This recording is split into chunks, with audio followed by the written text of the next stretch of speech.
Today we are reading Vayikra Chapter 22. This chapter comes at the end, more or less, of the series of mitzvahs which started in Parshas Kedoshim, which are framed around the concept of kedusha, and the opposite of kedusha, which is chilul Hashem. So kedusha is kedoshim tiyu ki ani Hashem, and chilul is lechalal Hashem kodshi. As we've seen in previous chapters, there are different levels of kedusha, and each person has to act within his level. So the first parsha, most of Parshas Kedoshim, was about Yisrael. All the Jewish people have a certain kedusha, kedoshim tiyu, and therefore must act in as is proper to their kedusha. And the same way the Kohanim, which is more or less where the beginning of Parshas Emer started about the Kohanim, have their own level of kedusha, a specific kedusha. And we discussed in the beginning of Parshas Emer what this specific kedusha consists of. It consists mostly of their job. The Kohanim's job is to be makriv that something called lechem elihav, which are the kodeshim, right? The holy bread, the korbanos, which are considered the bread of Hashem. Their kedusha is to be makriv then, and therefore they have to act as is proper to their station in a different level of kedusha in their actions. And therefore there's also a chilul. If they don't act as is proper to their kedusha, they're considered to be machalal shem Hashem, b'shem hakodesh of Hashem, which is proper to them. And we have discussed different ways in which that is possible in the previous chapters. This chapter leads us all the way to, I think, almost the completion of this series of laws, which are all framed around kedusha. Possibly the next chapter after that is also a continuation, and the one after that. We'll get to them as we get to them this week. But we have to read firstly what this chapter, in some sense, but I'm saying that this is getting to the end, because it seems like there's some miscellaneous subjects in this chapter. Sometimes, as we see often, we've seen this in Parshas Kedoshim also, and in many other parshas, that as the parshas reach their end, so there's like a subject which just gets slowly exhausted, and then you get a bunch of short little things which sort of they're replaced, they don't belong anywhere else, and this is where they get put in. So this is sort of how I understand this chapter. As we'll see, it gets to an ending, like a final, very elaborate ending, talking about how important it is to keep the sanctity, the kedusha of Hashem, of the Kohanim, of the people in these specific ways, and warning for the chilul Hashem. So the first parsha in this chapter starts with a long warning, a whole pasuk which is just a warning, just a framing of the subject, says, telling Moshe, and this is another thing, how I see that this is a beginning of a new part in this series, because the previous chapter finished with Moshe, you can see here, with Moshe speaking to Aaron and his children and all the people, and telling them apparently everything until then, or maybe everything in that specific chapter, which started Abra Aaron, but maybe all the way back to, not sure how far back we can go, because it talks about Bnei Yisrael. What did he tell them? We want to go back all the way to the beginning of Parshas Kedoshim, because I think that since then there isn't a report of Moshe speaking everything to the Bnei Yisrael. And as we've discussed already in the beginning of Vayikra, although all of this is laws, there's still a story, a narrative of Moshe teaching the laws to the people and how it was received by him and how he gives it over to them. So it's possible that that's all goes back all the way to then. Not sure entirely and for sure until where it goes down, but for sure there's a new beginning. So until now was laws that are relevant to all the people. Now we're talking about laws of kedusha specifically, which are relevant only to Aaron and his children, and therefore there's this specific framing, just like kedoshim tiyu started with kedoshim tiyu ani Hashem. There's a beginning. It says, "V'yinazru mekodesha v'nei Yisrael v'lo yichali Hashem kodesh ashrem megdishim li ani Hashem." What this is trying to say is that the Kohanim should be careful with the kodeshim, the things, the korbanos, that the people are being makdesh to Hashem, and not to be machal of them. I think that the pasuk was arranged in a specific way, so it should finish Asher Hem Megdishim Li, although really Asher Hem Megdishim Li, as you can see here, belongs to Kodesh V'nei Yisrael. But it didn't want to finish V'lo Yichali Hashem Kodesh, it wanted to finish Magdishim Li Ani Hashem, in a similar way to like Kedoshim Tiyu Ki Ani Hashem, Ki Kodesh Ani Hashem. And now what is specifically what do we mean? Now is the second pasuk, which is again a full pasuk, like it begins and ends, starts Amar Elem and finishes Ani Hashem. And this is the style of many of the pasukim, where they give in each sentence the full story.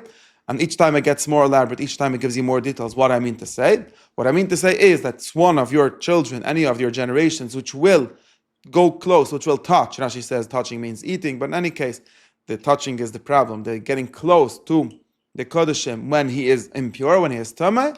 He will receive the einish of kodesh. We've seen many times the einish of kodesh is specifically the einish that you get for mixing boundaries, for not obeying the correct kedusha of things. And now, we still don't know what this means. We still don't know what is tumah, and what kind of tumah, and how do you get pure from which tumah. All of that we don't yet know. And some of it we'll find out now. Some of it we've already found out. Some of it we still will not find out until Parshas Chukas, where it talks about tumah smeis, how you get pure from it, and other things. But we get some details of explaining what this v'tumosei olav mean, right? How is tumas, and how the sentence starts again. And this is the last time in this series where it starts. It says, any ish mzer Aharon, any person, any individual from the descendants of Aharon, who will be either tzerua or zav, or mitzoira or zav. We've discussed the mitzoira or zav earlier in Parshas Tazria mitzoira. He cannot eat from kodeshim, and here we also know what yikrav means, right? It says explicitly, lo yochal, until he is purified. Now, the purification of tzerua and zav, obviously we already discussed in Parshas Tazria mitzoira. It said how to become not anymore a tzerua or a zav. And now there's some more kinds of tumas which we did not learn then how to become pure from them, and we're learning now. And there's a list of 4 things. Someone who touches b'chol tamei nefesh, so he touches someone else that was tameh, or if a shichva zera went out of him, or if he touched a shered which is metame, or if he touched a person who is metame. Maybe that's the same thing as negeh b'chol tamei nefesh, but tamei nefesh probably means tamei lemes, and adam ashit mele means someone who touched a different tameh. Now, if you did any of these things, then here's the law. What happens is you were tameh until the evening, so therefore you can't eat from the kodeshim until the evening. But the evening is not enough, so it seems like there's 2 stages. We call this a tefillah, and we usually read it as if first he has to toivel, but the tefillah doesn't help until at night. Here it seems like it's really the opposite. First he has to wait until at night, and also he has to wash himself. So he's tameh for 1 day. That's like his man for the tameh. But besides for that, he needs to wash himself. Which we should interpret as using a mikveh, but in any case, he has to wash himself. And then in the evening, when the sun sets, then he can eat min HaKodeshim. And the Torah adds a reasoning. Ki lachmahi. Ki lachmahi, we can understand as saying this is why there's this leniency. So really his tameh, and how does he get pure back so quickly, like just today, just being toivel? The answer is this is really his food, as we've discussed, we've seen, I think, already. Lechem alechu makriv. And besides for lechem alechu makriv, it's also and we'll see in the next part about Rama, more clearly, the Kohen's food is the lechem. He doesn't have any other food. This is what he eats. So if he will not be allowed to eat at all, he will sort of go hungry. So, and it seems like the logic of Tvil Yom is that the Kohen should have something to eat at least every night. So maybe during the day, so if you go for a day without having a lot of food, that's not too bad. But at least at night he'll be able to eat. So even if he became impure in the morning, Shechva Zera is usually the night before, and so on, during the day he got impure, so right before the Shkia he goes to the mikveh, and therefore he can eat his supper at night when he comes home, and that is his food. So that's the literal, the halacha that it says here. Now there's one more kind of tumah which it talks about. Of course, there's a problem to explain what is going on here, and it says that nevelo treifa, he should not eat either, and he'll become tumah. Of course, we learned earlier that a yid is also not allowed to eat nevelo treifa, but we understand that this is relating to the tumah. So again, seems like there's a tumah also on the same Tvil Yom, we will assume would go on nevelo treifa, and therefore that's also part, but it's not part of the previous category, so it's here separately. But we still need to, there's still a problem with this pasuk. And here we have a ending for this whole part. V'shamru neshmarti, they should keep my watch, right? Watch my watch, again, because the Kohanim, we've said this, seen this sometimes, the Kohanim's job is to keep the watch of the kodesh, of the holy things, and this, specifically the ones that the Yidden are makdish, and part of that is not touching them or not eating them while they are impure.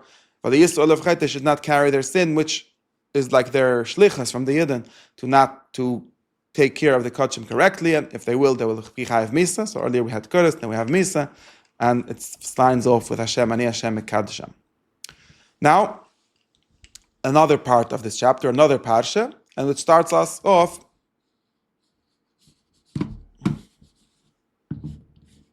to another subject. What's this new subject? We have discussed that even a kohen, when he is impure, is not allowed to eat kodeshim. But kal v'chomer really, or additionally, someone who's not a kohen for sure cannot eat kodeshim. And here we have a parsha we could see is framed by this statement: v'chol zar li'echal kodesh, or v'chol zar li'echal bay. A zar, meaning someone who is not a kohen, cannot eat kodesh. That's step one. But now things are slightly more complicated. As we've learned, the food of the kohen is kodesh. Now, if the food of the kohen is kodesh, that means also the food of his household is kodesh. So, because that's his food. Like the kohen doesn't have his own fields, he doesn't have his own property. So, eating to him means eating kodesh. So now, just like we saw, there's some leniency of Tvul Yom, which helps that. What's also with the people that belong to the kohen, that belong to the kohen's household, but they're not really Kohanim, and that includes many different categories. Number one, it includes toishav kohen v'socher, his toishav, so someone who works for him, or maybe he's a goy or a yid, doesn't matter, some kind of slave or some kind of level of servant. What is his law? So the law for him is that he can't eat kodesh. So the kohen, if he has enough money to hire someone, will have to find money to buy food besides for that. But if he buys someone, if he's his full slave, it doesn't say here if it's a Yiddish slave or a Goyish slave. We'll have to refer to the laws of slaves to find out if you can buy a Yiddish slave. But if he's a full slave, then he can eat. And the same thing, Yilid Beis, as someone who bought the mother of the slave. So already the slave was born, it's considered even more part of your household. We'll see this many times in the laws of slaves. Slaves in ancient times were considered part of the household, but there's two levels of slaves. There's a slave that you bought, and there's a slave that was born in your house, which is even more part of your household. It might have literally been born out of the master, as we've learned in Parshas Mishpatim, Lechav Yid, or he might have been given him as a slave to marry her, which was again considered as part of his household, like it's almost like his daughter-in-law, then for sure. But in any case, Eved of a kohen can eat. Now there's another kind of person who is not entirely a kohen himself, so the son of a kohen is a kohen himself, not a problem.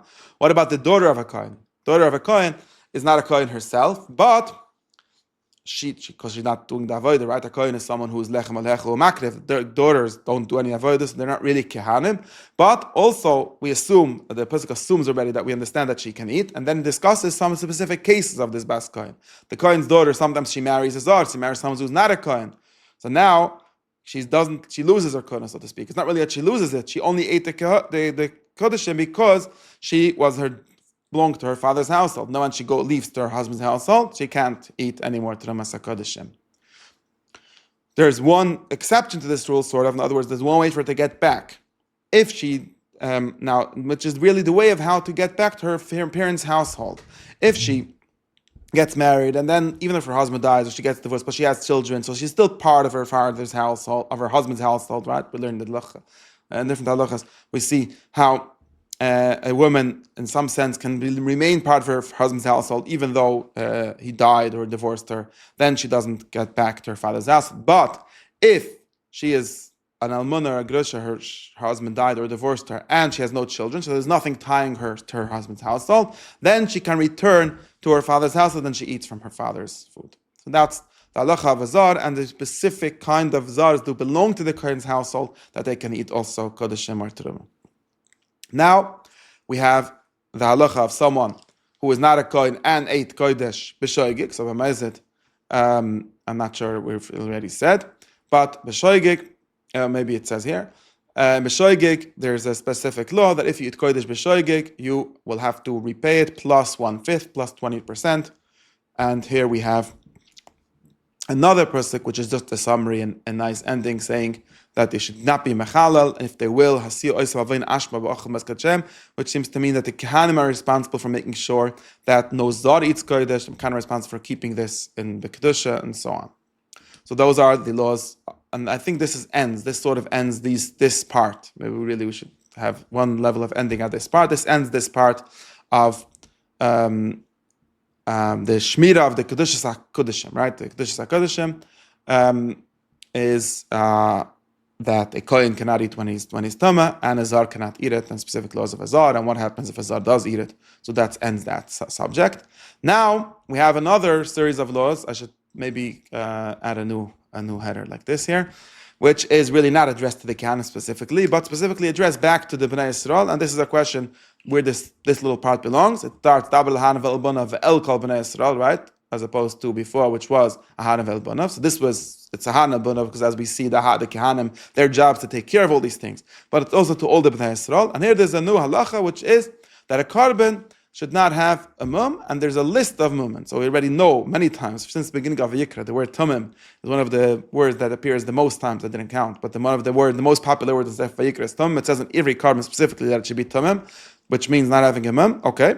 But this is the parsha which gives us what the mumen are. That's probably the point of this parsha. It's analogous to the parsha that we had earlier, which talks about the mumen of the Kohanim, which is probably why it's what it's doing here.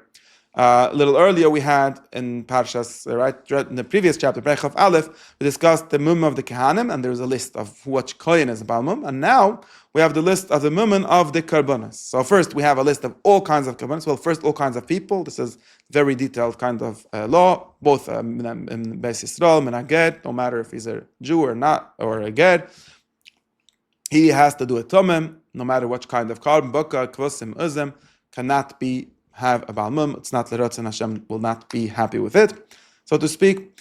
And the same thing with the zevach shlomim, which is, as we've discussed many times, there's a oila, which is one kind of korban, and a shlomim, which is another kind of korban. These include all the rest of the korbanos.